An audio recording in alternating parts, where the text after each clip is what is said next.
Olá, sou médico e sou editor-jefe del Medscape Global, a principal plataforma de conteúdo médico do mundo.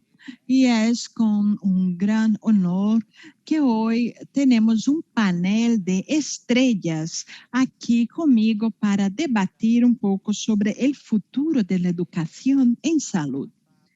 Vou a passar a palavra para cada de los oradores. Sergio.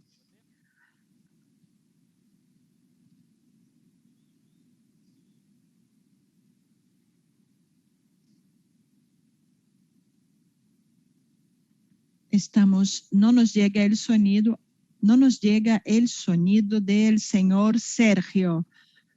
Buenas tardes a todos. Quisiera agradecer a la comisión organizadora. Buenas tardes, queridos amigos. Soy Sergio Araújo, soy proctólogo y cirujano oncológico. Soy profesor de la Facultad de Medicina de la USP de cirugía y trabajo en el Hospital Albert Einstein. Es un honor hablar sobre la realidad del sector de salud. Estupendo. Luis Ferla, cuéntanos un poco quién eres.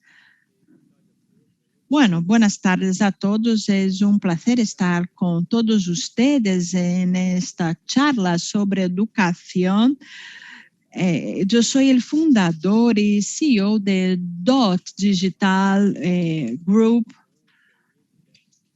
que trabaja en educación a distancia. Llevamos 25 años trabajando en ese mercado. Somos una de las pioneras y por nosotros ya pasaron más de 10 millones de personas a lo largo de esos años. Tecnología, educación. Es nuestro negocio. Mauricio, ¿puedes contarnos un poco ahora, dentro de la infinidad de cosas que haces, nos puedes dar un resumen? Buenas tardes a todos y todas. Sergio, Luis, Bernardo, les agradezco por la invitación. Es un honor estar aquí y poder compartir un tema que profundiza el conocimiento en el área de educación orientada a la salud. Yo soy socio de Starseed, una empresa que está en el Valle del Silicio. Antes yo era socio de la XP Inversión, siguiendo el negocio de XP por Brasil. Entonces tengo un sesgo, un enfoque en el emprendedorismo, en el emprendimiento, en startups y cómo eso se conecta al mercado de trabajo y a las grandes empresas. Será un honor compartir un poco de... Estupendo. El panel está compuesto de una forma muy interesante, pues tenemos a profesionales de salud, profesionales de tecnología, profesionales de ingeniería, de innovación. Es decir, nosotros realmente podremos hablar sobre el futuro de la educación en el área de salud. Para organizar un poco, yo voy a empezar con algunas preguntas. Por supuesto que la audiencia puede enviarnos las preguntas y yo voy a direccionándolas según nos lleguen. Bueno, Sergio, quisiera que nos comentaras sobre su experiencia en simulación con una metodología de enseñanza y cómo la simulación funciona tanto en el desarrollo de habilidades técnicas como en las soft skills, las habilidades soft. Y si pudieras explicarnos un poco qué son las soft skills. Muy bien, gracias Bernardo por la pregunta. Con la utilización de la simulación en salud no es nuevo, no es algo nuevo. Tenemos varios simuladores, hay los que transfieren competencias técnicas, por ejemplo, cirugías, procedimientos, y existen los que transmiten rutinas de atención. Por último, existen los simuladores también que transmiten habilidades no técnicas, que son los soft skills, las habilidades softs, como ya hemos hablado, que son las habilidades no técnicas. Y eso es muy importante porque las habilidades no técnicas no se distinguen de las demás, aunque sea muy difícil medirlas, sea el liderazgo, asertividad, la capacidad de trabajar en equipo, la progresión de un flujo de conducta sobre todo en una emergencia médica antes de un quirófano. Eso es muy importante. Tenemos simuladores para todo eso. Yo trabajo en el Hospital Israelí Albert Einstein, que no está vinculado al área de educación, y yo vengo del Hospital de las Clínicas de Sao Paulo, donde estuve por 20 años enseñando a médicos residentes. Y aquí, en paralelo con mi actividad clínica, yo soy cirujano, y con mi actividad de gestión, yo soy gestor de oncología del Hospital Einstein, nosotros participamos de actividades de enseñanza y sí utilizamos simuladores. Simuladores antes eran, por ejemplo, en el área de anatomía, cadáveres. Hoy es más difícil. Si ustedes, para que se hagan una idea, cuando entrenamos técnica quirúrgica, operábamos perros. Entonces, hoy eso está totalmente, no es inadmisible por razones evidentes y por supuesto, y gracias, afortunadamente no es así. Los simuladores se dividen en realidad física, simplemente una caja donde transferimos piezas de un sitio al otro para entrenar habilidades técnicas en cirugía. Este es un ejemplo de simulador de habilidad física. Simulador de habilidad virtual, todos conocen, existen varios, incluso unos muy gamificados, o sea, muy semejantes a videojuegos. Y hay los simuladores de realidad virtual, transmiten hoy una de las principales competencias en el área quirúrgica, que es la cirugía robótica. Todo el tema de cirugía robótica se hace con realidad virtual. Además, nosotros también tenemos la simulación en un ambiente para habilidades no técnicas, en un ambiente donde existen actores. Que pueden ser pacientes, miembros del equipo de salud y varios de los posgrados e incluso la graduación de la licenciatura del Hospital Albert Einstein involucra capacitación en nuestro centro de simulación realística, que es un facility state of the art, o sea, una instalación con tecnología de punta. Y concluyendo, para hablar sobre el papel de la simulación, ella no se puede desasociar de la educación en medicina y en las áreas como enfermería y áreas de soporte. Ella debe a cada día aplicarse más, y sufre un poco de prejuicio de las generaciones de gente mayor. Yo formo parte de esa generación anterior, para los que aprendieron anatomía en un cadáver, aprender anatomía en un simulador. Nosotros siempre intentamos hacerlo lo más real posible, y es un reto para todos nosotros. Pero yo creo que es eso. Podemos seguir, Bernardo, después podemos seguir con esa charla. No, me parece excelente. Voy a hacer ahora un enlace con lo que ya has dicho y voy a profundizar un poco para que podamos entenderlo.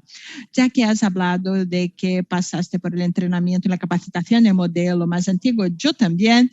Entonces vamos a decir que nosotros dos estudiamos según un modelo más antiguo. Con su experiencia en el modelo, habiendo enseñado en el Einstein, que utiliza metodologías, ahora estoy haciendo planteando un concepto nuevo que son metodologías activas. El currículo del Einstein es un modelo que es más contemporáneo, trabaja con metodologías activas. ¿Cuál ha sido su experiencia como profesor comparando cómo el alumno percibe la enseñanza y cuál es su resultado según esos dos modelos? Muy bien.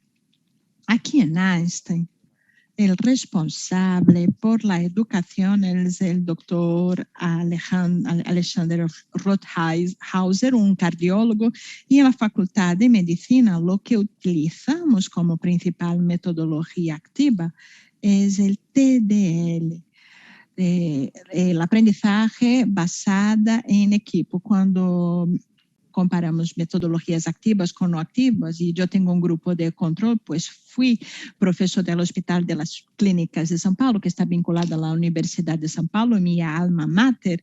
Lo que vemos es que hay un gran beneficio. Cuando el Einstein empezó con TDL, todos nosotros antiguos decíamos que eso va a ocurrir, y lo que verificamos es que primero existe una preparación pre-encuentro. Sin preparación no hay forma, el alumno no puede participar. Cuando nos licenciamos en cualquier área correlacionada,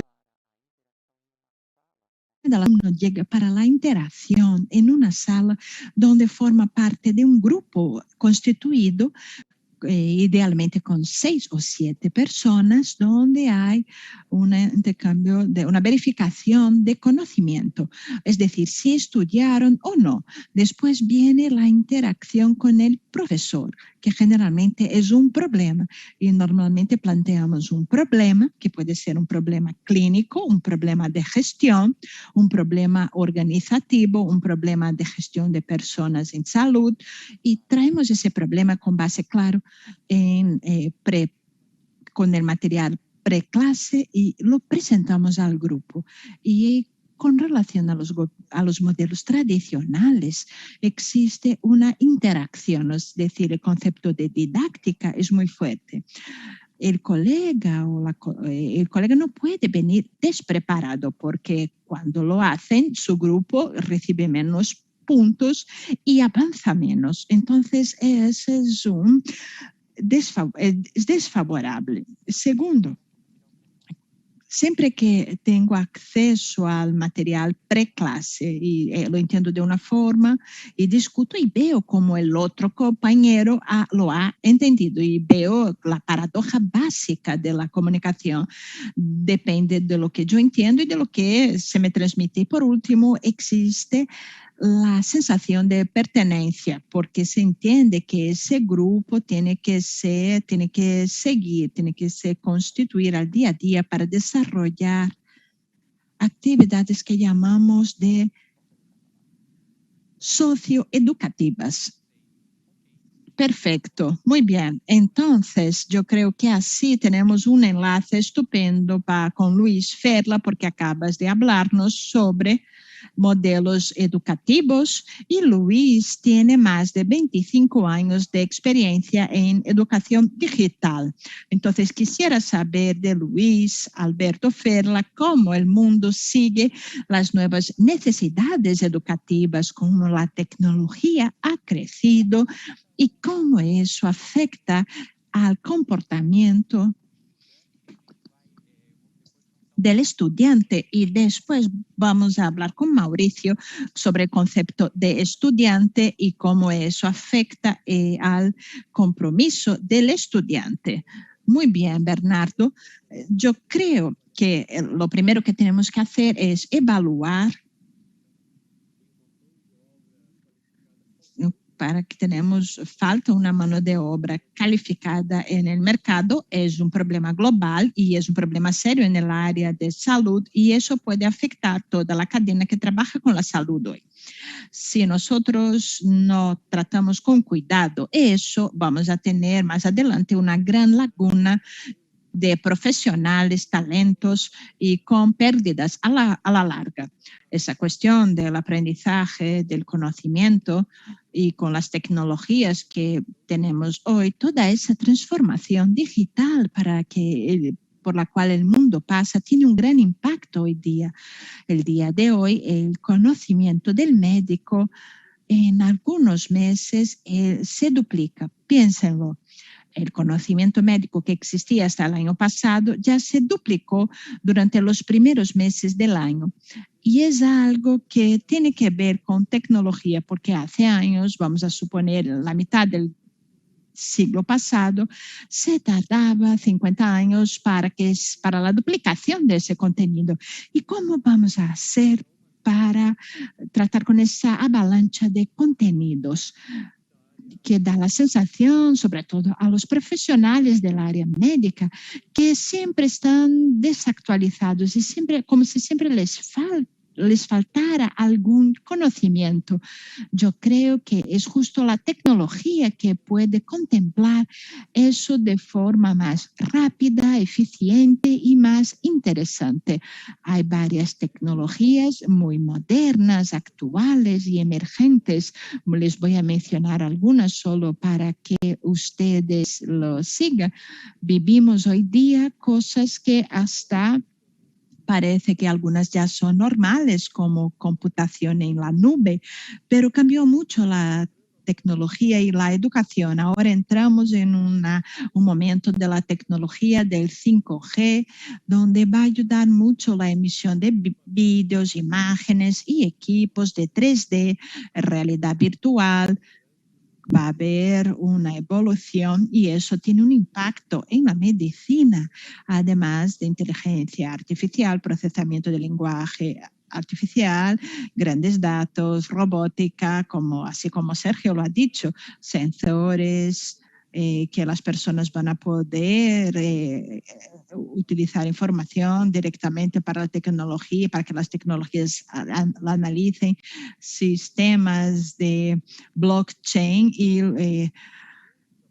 aplicaciones, muchas aplicaciones que nos ayuden en la gestión, en el conocimiento de los soft skills, conocimientos técnicos también, y plataformas de educación para incentivar un aprendizaje más flexible, interactivo entre los estudiantes de medicina y sus profesores. Tenemos los Learning Management Systems, y ahora también se habla mucho de los sistemas o las plataformas de lifelong learning, que es esa nueva tendencia que surge hoy, que es estar siempre buscando conocimiento,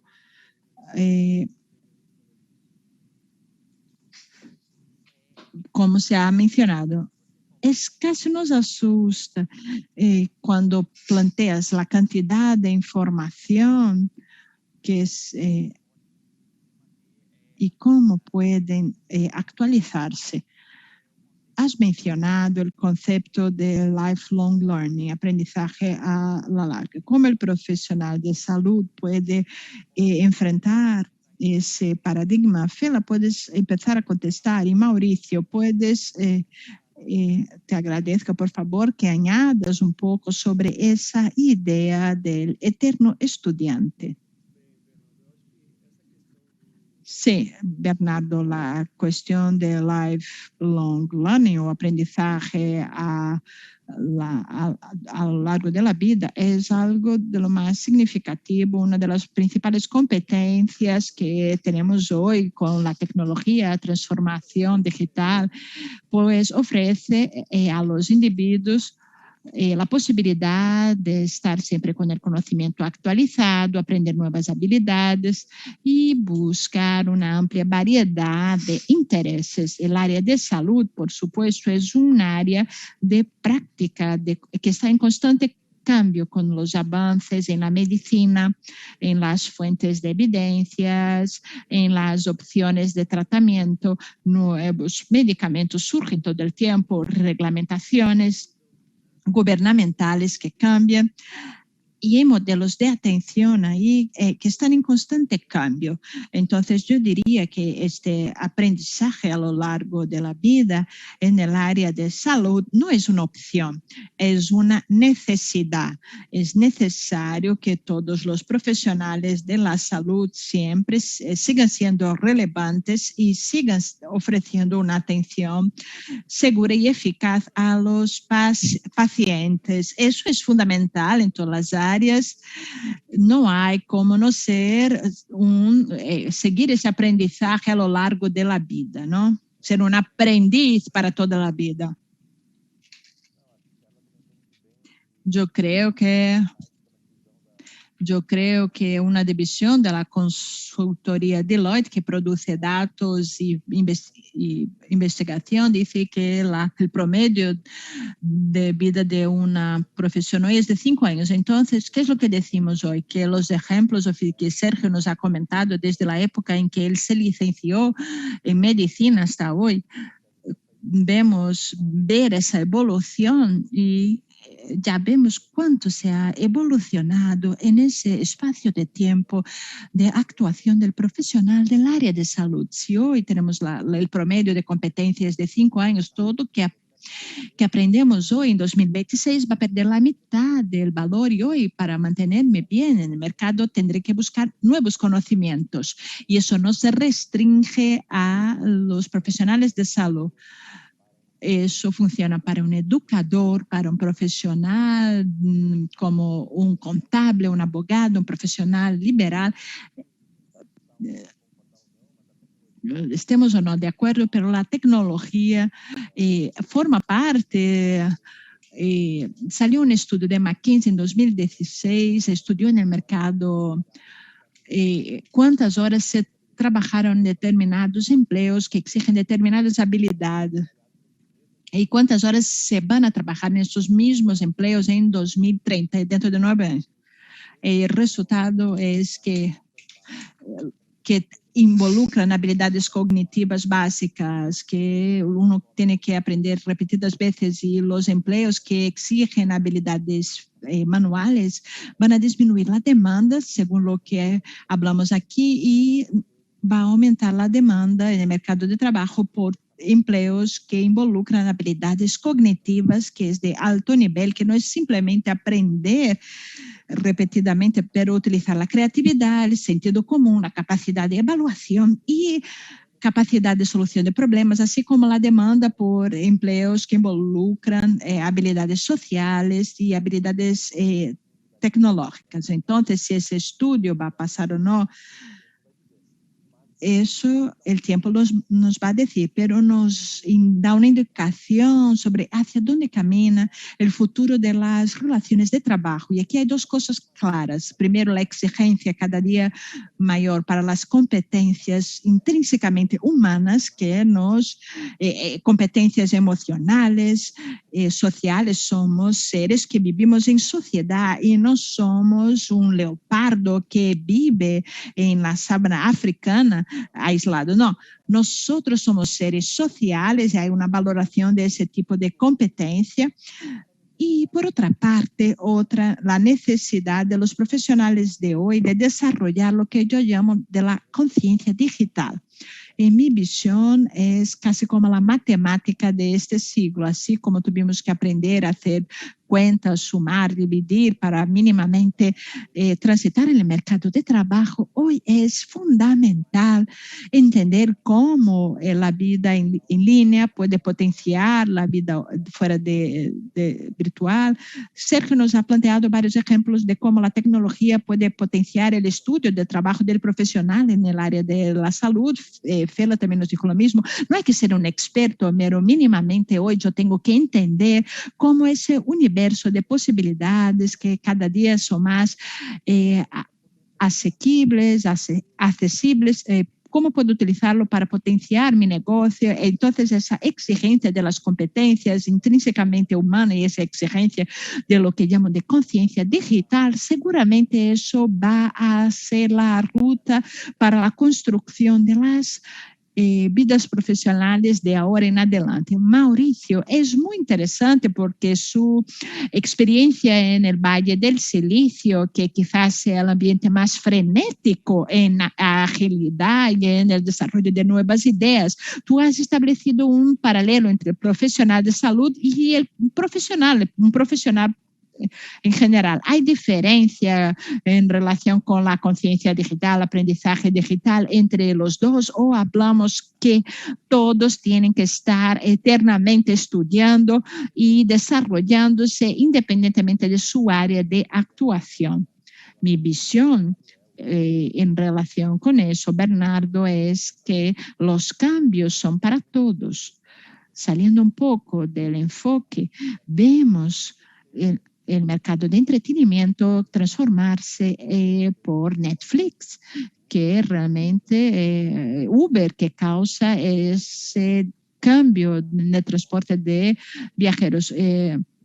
En la industria de la música con Spotify, Tesla, una empresa que se convierte en la principal montadora de vehículos con más valor frente a empresas que llevan más de 100 años en el mercado. Y podríamos mencionar esa disrupción que hay con nuevos modelos de negocios. Entonces, estamos insertados como sociedad en un momento único de transformación, porque no hablamos aquí, como Ferla ha mencionado, de una o dos tecnologías, pero es una convergencia tecnológica que alcanza a todos los profesionales, 5G, inteligencia artificial, Sergio ha hablado de la realidad virtual, realidad aumentada. Entonces, son varias cuestiones que llegan a la vez, que exigen una nueva comprensión, y como lo enseño en mi profesión, en mi trabajo. Yo hice una pose en Berkeley, que es una universidad que está cerca de Stanford, y escuché de los mismos profesores de Berkeley, que es una de las principales universidades americanas, que nosotros como educadores no podemos pensar que todo el mundo está cambiando, y el nuestro de educación no va a pasar por nada, ¿no? Así que se va a transformar, ¿no? Y contestando en mi visión, esa necesidad de adaptación no es exclusiva del profesional de salud, es una necesidad de todos. Sí, por favor. Sí, yo quisiera complementar lo que Mauricio ha dicho. Bernardo es el curador científico del conocimiento médico aquí en esta mesa.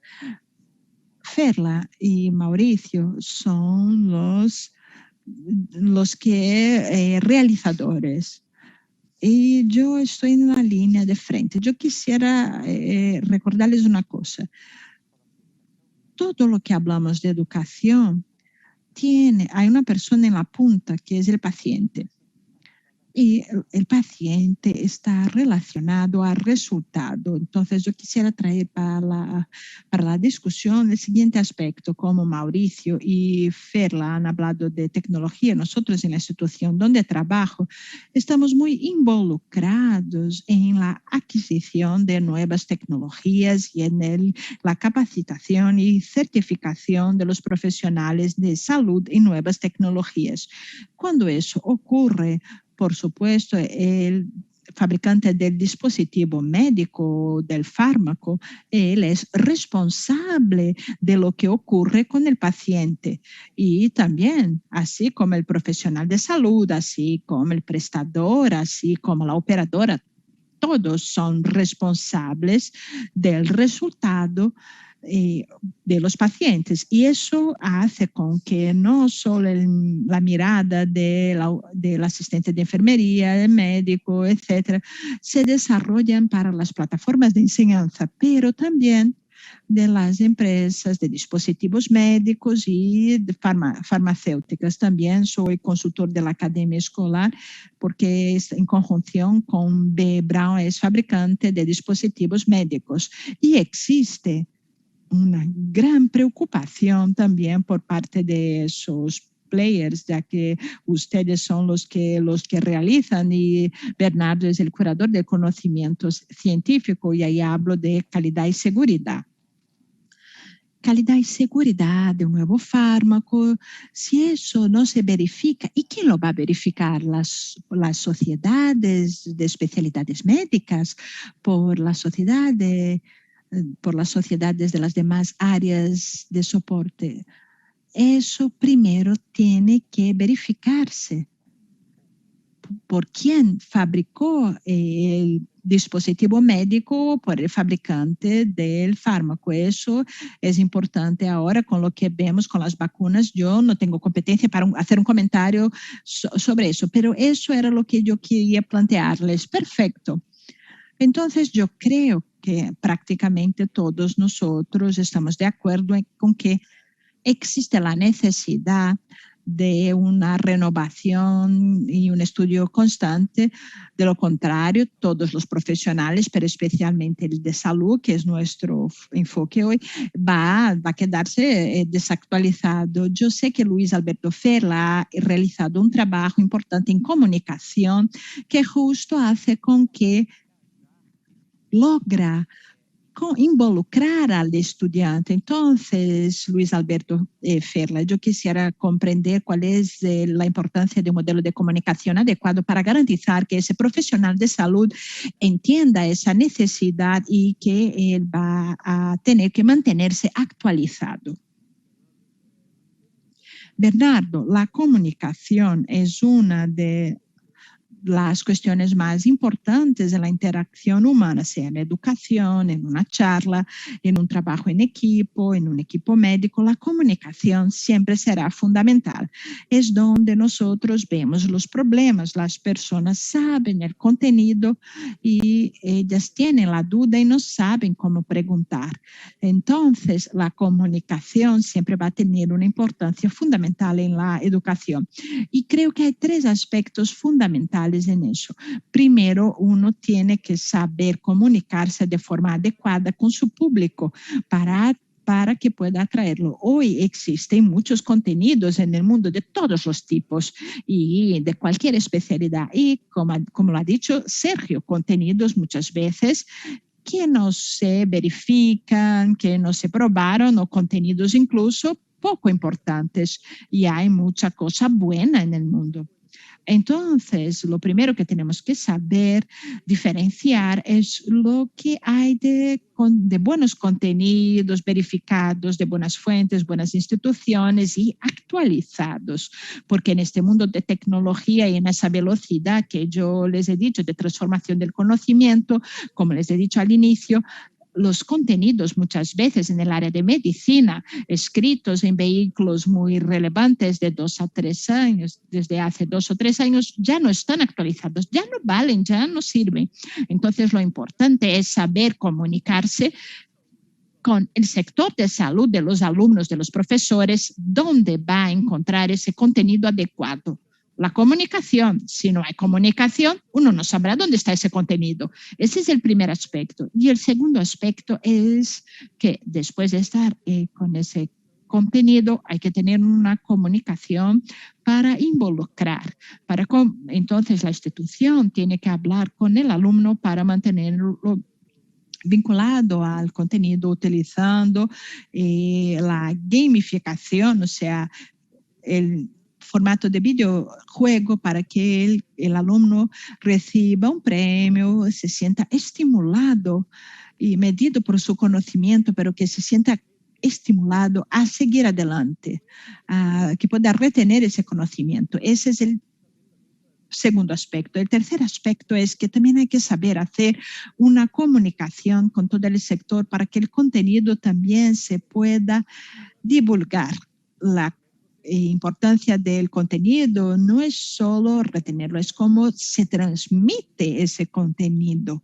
Entonces hay que traer una comunicación para atraer el contenido y involucrar, comprometer para que él tenga ese contenido y lo pueda adquirir, y una comunicación para que él pueda transmitir, divulgar. Vivimos en el mundo de la tecnología, de Internet. Es fácil tener un conocimiento, pasar el enlace, pasar el WhatsApp. Mira qué interesante. Entonces, en el sector de salud, eso es fundamental, la comunicación para que el contenido se pueda adquirir, absorber y rápidamente repasarlo a la comunidad. Creo que eso es comunicación educativa.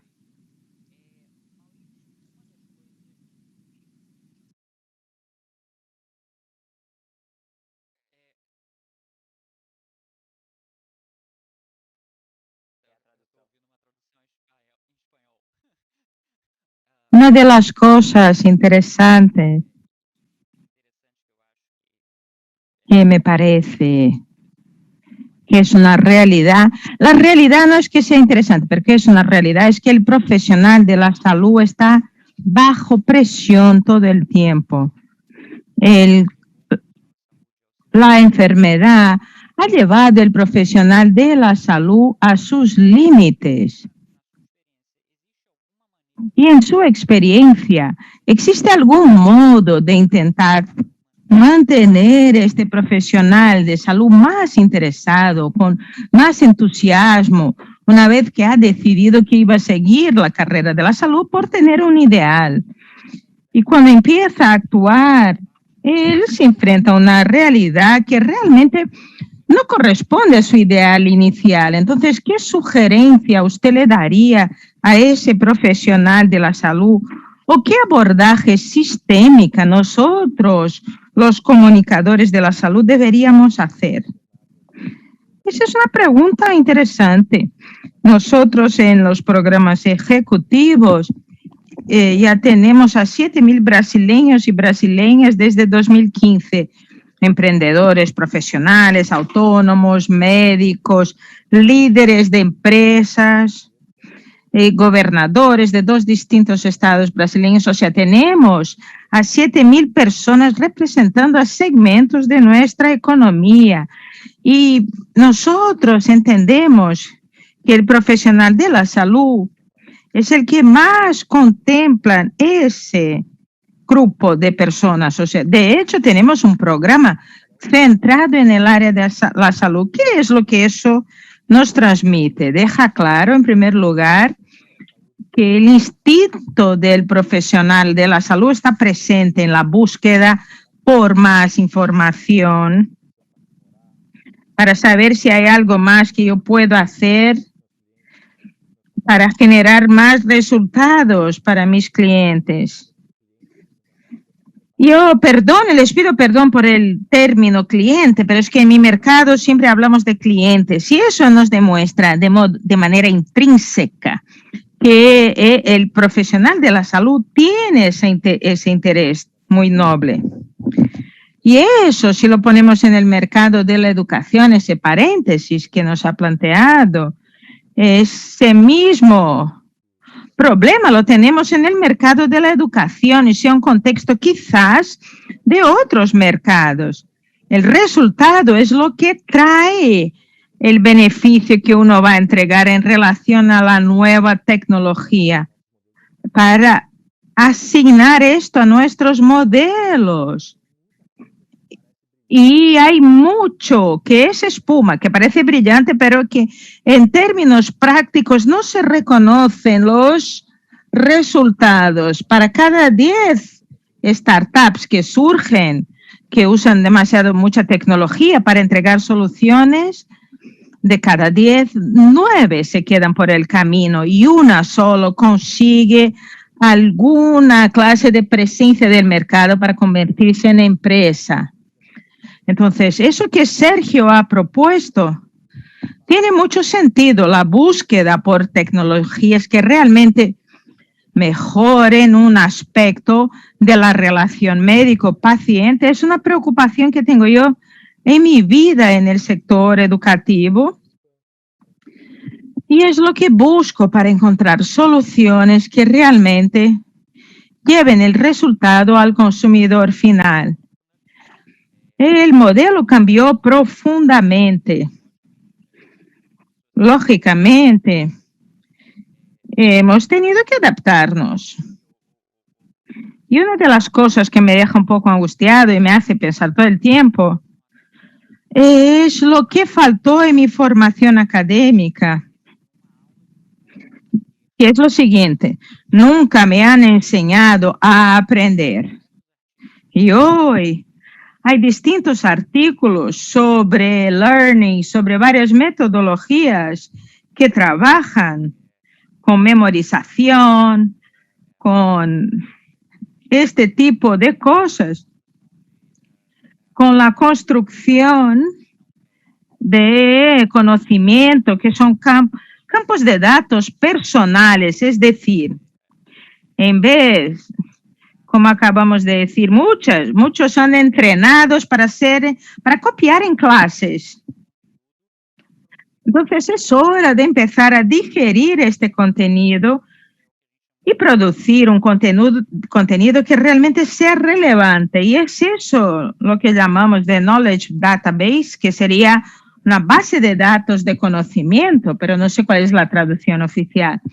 Hay algo que se podría de modo práctico hoy plantearlo al profesional de la salud para que pueda empezar a construir esto, cómo puede hacerse mejor y más ágil. Eso es para los tres, la pregunta. Bueno, yo puedo dar un ejemplo práctico, Bernardo, y ahí oímos las opiniones de los demás. No sé si ustedes saben lo que le ocurrió a Elisa, una estudiante de 17 años que adoptó el homeschooling, vive en Sorocaba y pasó en 5º lugar en la prueba de ingeniería de USP y la justicia no le dejó hacer el cursillo porque no tiene el título de enseñanza media. Yo hablé con ella, es un talento. Y lo que has dicho tú, Bernardo, en 2018 ella empezó a identificar que si aprendiera por cuenta propia, su método podría ser más eficaz y decidió pasarse al homeschooling, aunque supiera que en Brasil no es legalizado. Entonces, creó un método de estudio y pasó en 5º lugar. Entonces, eso que has planteado, Bernardo, es un punto que en la sociedad brasileña estamos discutiendo cada vez más. Cómo la educación puede ser un instrumento de formación de autodidactas, ¿no? Porque estamos hablando de aprendizaje de largo plazo, toda la vida estudiando. Nos toca a todos ser un poco autodidactas porque la tecnología ahora nos lo permite. Entonces, esa es la cereza en la tarta, que es algo emblemático que nos llamó la atención y estamos incluso intentando ayudarla. Yo creo, dentro de este combo, que hay 2 cosas esenciales. En el área de medicina eso ocurre. Cada vez más vamos a tener una educación basada en competencias. Por supuesto, hay que tener el contenido teórico, pero tiene que tener un aprendizado que lo ponga allí. Y ese contenido cada vez será más amplio y con proficiencia, especificidad, con profundidad, con la profundidad que tienen las cosas hoy. Uno va a tener que buscar el área y ser profundo conocedor por su propia cuenta. Profesionales de enfermería, medicina, fisioterapia hicieron el curso, la graduación, así se regula el mercado. Ese es el prerequisito. Pero después de ello, cada uno tiene que buscar su contenido para la evolución, que tiene que ser continuada. Y a partir de ahí, es algo que uno ya no hace, ya no usa el diploma, es la búsqueda de competencia. Entonces, el profesional, no estoy muy bien en esta aplicación, en la competencia. Es un curso. Puede ser un cursillo de 20 horas, donde uno va a buscar absorber y aplicar su trabajo en la práctica. Y en eso hoy hemos trabajado. Mauricio me ha enseñado el smartphone. Todo el mundo tiene el dispositivo. Es el dispositivo de la conexión. 60% de los brasileños accesan a la Internet por ahí. Entonces se puede trabajar el microlearning o el pequeños contenidos. Es un microaprendizaje en el sector de la salud que puede servirnos a todos, al médico, a los funcionarios, para reforzar contenidos específicos. ¿Cómo sería útil ahora? Es muy crítico toda esa cantidad de información, los protocolos, los remedios, los fármacos. Que no hay en el cursillo, pues uno no puede pararse a hacer un cursillo de 6 meses. Necesita el conocimiento rápido. Entonces el microlearning hace eso más fácil y cada vez más tenemos que reunir, por tanto, a pequeños contenidos de modo ágil y no complejo para hacer con que hospitales, clínicas, tengan esta comprensión utilizando materiales, objetos cortos, que nos proporcionen una absorción rápida y que dé autonomía para este colaborador para que pueda realizarlo en el smartphone o en el tablet.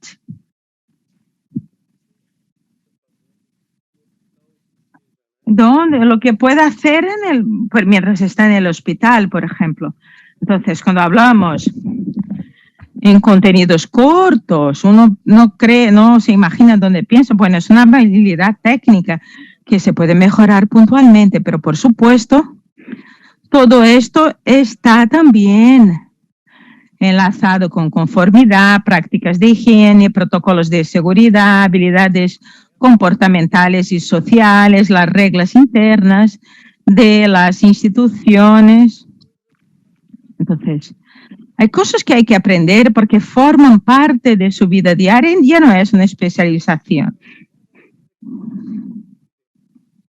Y ese es el nuevo modo que nosotros, los profesionales, estamos trabajando, los microcontenidos que hay que absorber de modo pragmático para alcanzar una nueva competencia. En términos prácticos, oyéndoles, en primer lugar, cuando me preguntó es Medscape.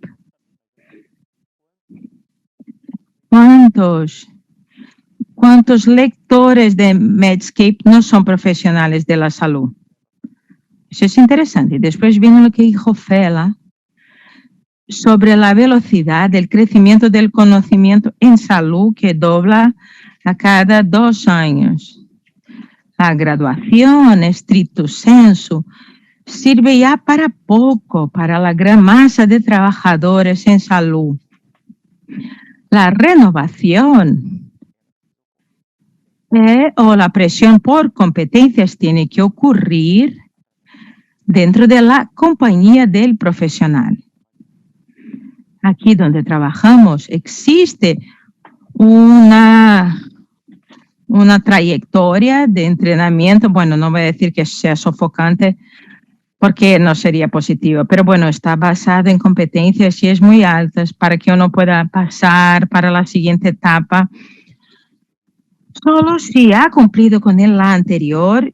Yo vi esto por primera vez en la academia, que no tiene nada que ver con mi especialidad. Y otra cosa que es importante es que el trípode de la salud es proveedores, operadoras y la industria. Y todos estos y en todos ellos hace falta que haya una evaluación de competencia y caminos institucionales.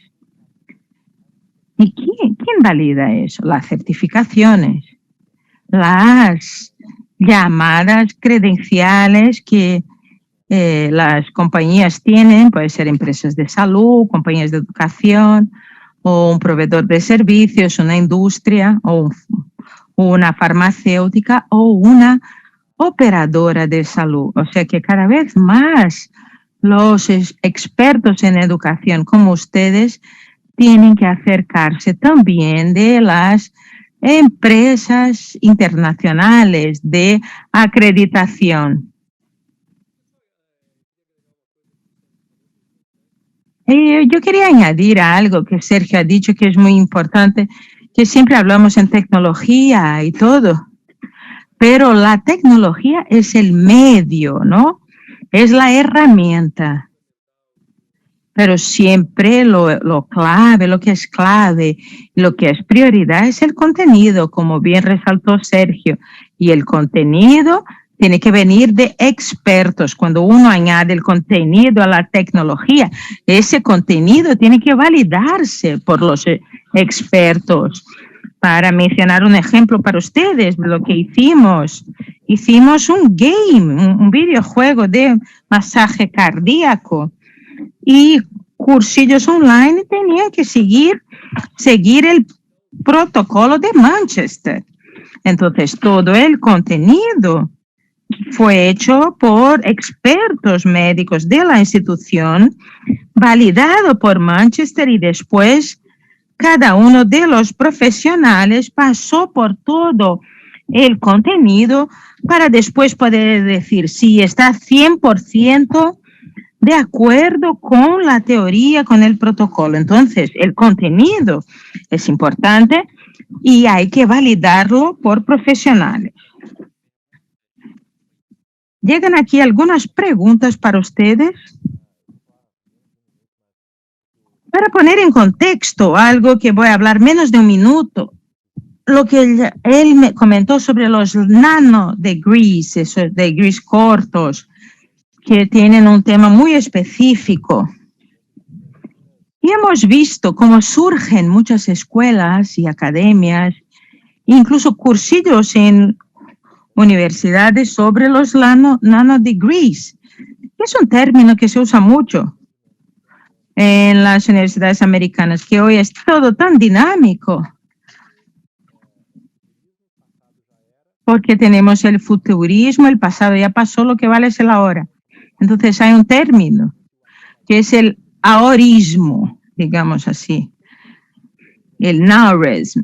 El conocimiento, por lo tanto, es tan dinámico que cuando uno estudia el conocimiento, el contenido, se vuelve un experto y ya surge otro, y eso es un imperativo en el contexto profesional. Y por eso los nanodegrees serían la herramienta que actuaría de modo quirúrgico en aquel punto, aquella competencia, aquella habilidad que necesita el profesional. Es decir, el contenido y el conocimiento va a llegar en formatos y en modos distintos y se va a consumir de modos diversos, como ustedes mencionaron, los podcasts, los textos más largos, las simulaciones. ¿Qué es lo que me parece ahí que hay que conectarse, que todo esto se tiene que conectar? Muchos elementos los conectan. Entonces voy a lanzar aquí una provocación sobre el futuro de la educación. Un autor del año 1960 que creó un modelo alemán para crear notas. Fue un sociólogo alemán que creó una metodología en la cual hacía apuntes solo sobre lo que era relevante de todos los sitios a los que iba o donde encontraba conocimiento. Él hacía un apunte, leía un artículo, hacía el apunte, la nota. Y ese modelo se quedó guardado durante décadas y ahora la tecnología ha permitido que ese modelo avanzara mucho. Porque nadie tiene que llevar ya el archivo de notas a toda parte. Hoy se puede tener en la nube todas las notas.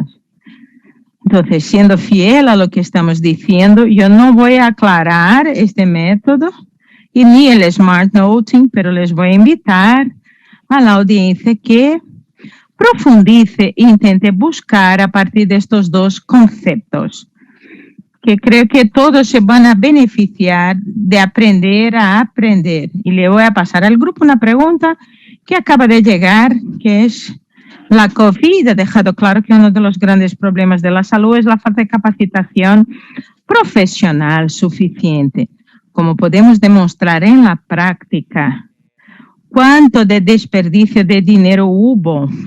Dinero es una parte, pero también desperdicio de vida, sobre todo, por falta de calidad en la asistencia y cómo podríamos convencer el sector corporativo a invertir más en ello.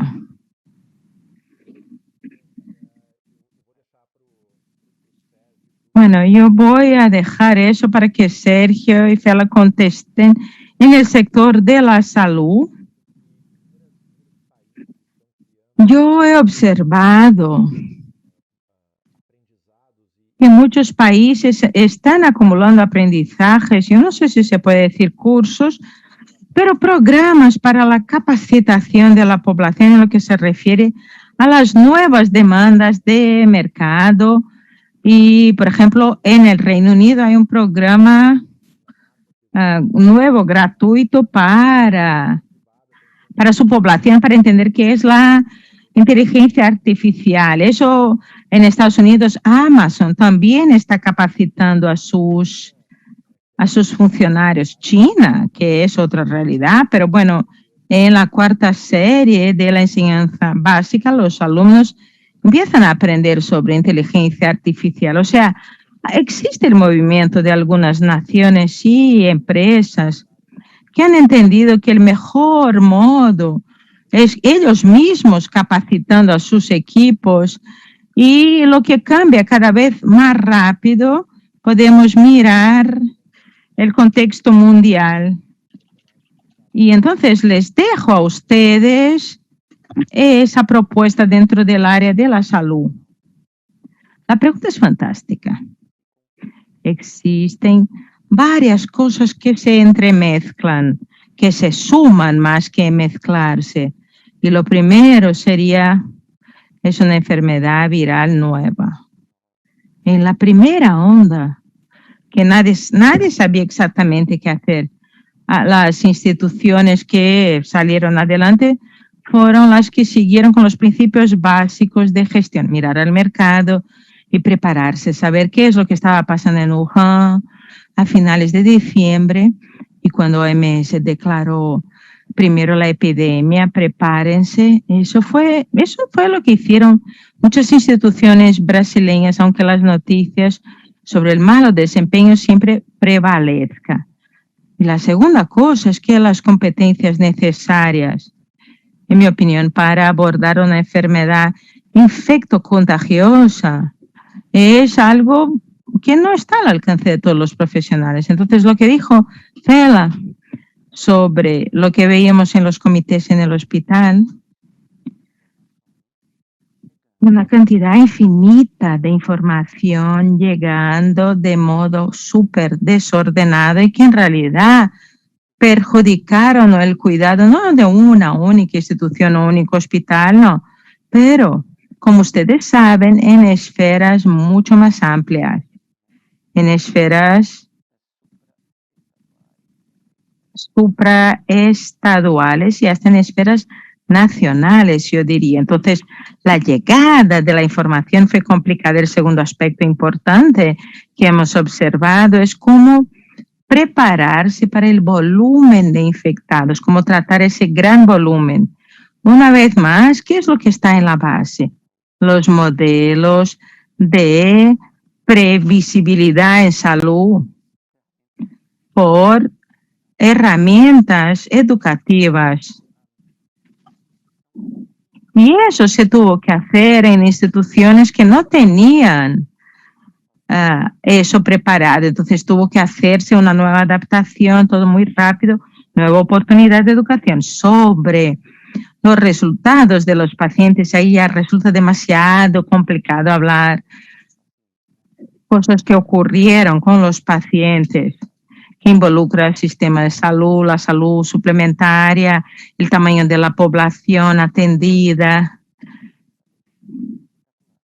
Y la pregunta es espectacular, pero eso escapa un poco. ¿Cómo mejorar el desempeño, sin duda alguna, por medio de la educación en la salud?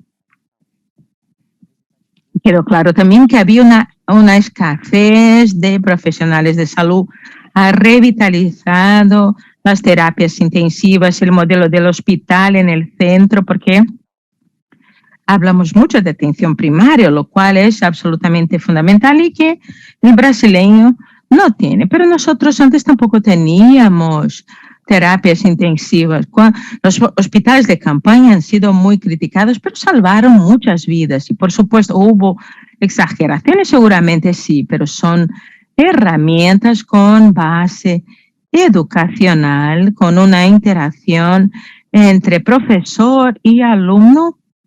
¿Y qué es lo que es necesario para convencer a los involucrados en el proceso de decisión? Yo creo que eso ocurrió de un modo muy productivo. Y vuelvo a destacar la necesidad de que la educación esté presente, porque uno puede tener al mejor alumno del curso de enfermería, del médico, pero él tiene que entrenarse rápidamente en la atención a una enfermedad nueva, infectocontagiosa, que no se describe en ninguna parte.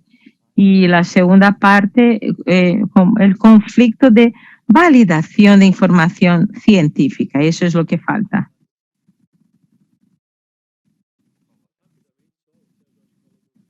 Solo para añadir, yo creo que Sergio ya lo ha dicho todo muy bien, pero creo que el único modo de evolución que tenemos en el sector de la salud, de profesionales, instituciones, países, el único modo de evolución es por medio de educación, la palanca de cualquier persona, el impulso de cualquier persona o institución es la educación. Solo vamos a conseguir mejorarlo con educación. Es lo que le da productividad, es lo que le da asertividad y que te da competitividad al país. Ese es el único modo que tenemos. Cada vez más tenemos que invertir en ello usando esas facilidades que tenemos hoy de tecnología. Uno no tiene que estar en un gran centro de excelencia nacional o internacional para tener la mejor educación. Uno puede obtener un grado en línea o un microlearning. El contenido está disponible. Lo que tenemos que hacer es acelerar y buscar inversiones. El único camino para que seamos grandes profesionales es por medio de la educación.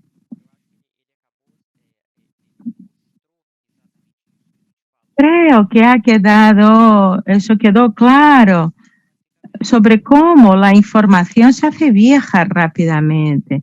Y nosotros en el Medscape hicimos la cobertura de la COVID desde el inicio. Y para que los que no la conocen, es una empresa que tiene 30 años, que condensa todo el conocimiento. Recibimos a todos los documentos, probablemente no todos, pero recibimos la mayoría de los papers, de los trabajos, y tenemos un equipo editorial gigantesco y sometemos estos papers a una curaduría. Y lo que hemos observado de verdad es que no tengo más de que ese conocimiento más anecdótico, pero a veces la información más actualizada era aquella, y nuestra obligación como vehículo era publicar aquella información. Algunos días después teníamos una información actualizada, avisábamos que la información había sido actualizada, y la brecha que yo como editor jefe de una plataforma global sentí fue que algunas informaciones que ya estaban desactualizadas, yo no conseguía como editor hacer con que el profesional de la punta entendiera que aquella información actualizada ya no era más lo más actual, y eso es complicado.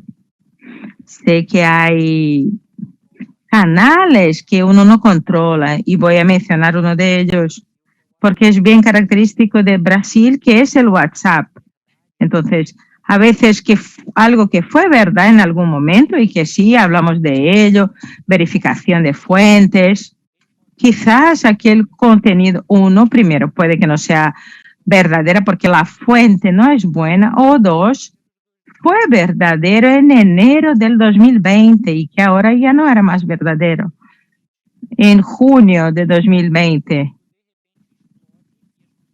Y ese contenido hace explosión y la gente empieza a diseminar el contenido. Eso es una realidad. No sé si hay solución para ello inmediata o es algo que ocurre. Entonces, Mauricio, yo te corté. Sí, escuchando a Ferla y ahora a ti, me acordé de un artículo de Yale que hacía una reflexión sobre la educación. Estamos de acuerdo aquí que la educación es la base para la evolución de los profesionales. Y ese artículo tiene una buena definición sobre cómo será eso dentro de 20 o 30 años. Pero tenemos un mundo que exige esos aprendices para la vida, pero la principal cosa es un producto que tiene comienzo, medio y fin, que es la graduación, la licenciatura. Entonces hay una brecha y es un problema. Y en este artículo se hace una reflexión, ya que hoy la necesidad de educar es eterno, la inferencia es que quizás en algún momento el producto licenciatura, que hoy tiene inicio, medio y fin, quizás sea un producto eterno y ahí nuestra experiencia con la universidad que vamos, estudiamos por 4, 6, 8 años, dependiendo del curso, y yo pago una mensalidad, una anuidad, va a ser quizás que sea una suscripción donde yo entro en la universidad a los 17, 18 años con una suscripción, pero no voy a vivir un producto con inicio, medio y fin, pero voy a tener un producto donde yo estaré infinitamente recibiendo aquella suscripción de enseñanza, donde hoy el mundo exige personas que estén constantemente aprendiendo y actualizándose, porque la licenciatura tiene un aspecto reglamentario. Después uno tiene su licenciatura certificada por un consejo. Quizás tendría que divulgar ese concepto junto al Consejo Federal de Medicina, de Enfermería, sí, y la mensalidad, mientras uno tenga la anualidad, uno tenga ejerciendo también, ¿no? Sí, también vuelve a lo que se decía al inicio, la pregunta, hay que haber alguien que acredite que dé validez al conocimiento de que uno tiene el conocimiento y lo puede hacer. Entonces, eso también es importante para determinadas cosas, sobre todo en la medicina, para tener la acreditación, ¿no?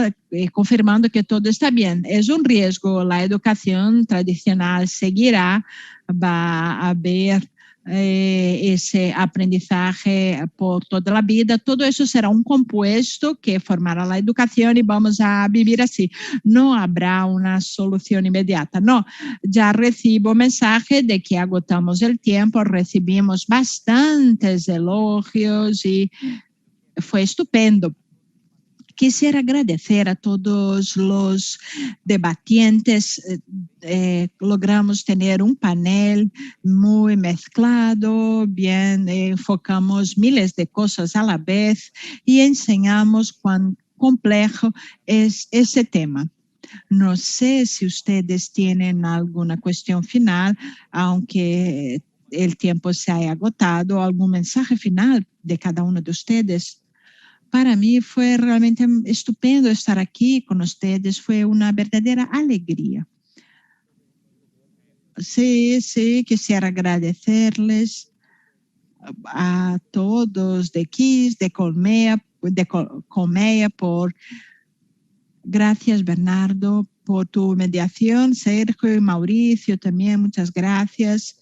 Yo les agradezco por la invitación, les agradezco a los que compusieron esta mesa virtual. Yo creo que el ser humano es la mejor escuela. He aprendido mucho durante esta hora. Muchas gracias, Bernardo, también. Bueno, gracias a todos, ha sido increíble y esa charla no termina aquí. Creo que ojalá hayamos puesto una semilla y podamos seguir Que adelante. absurdo.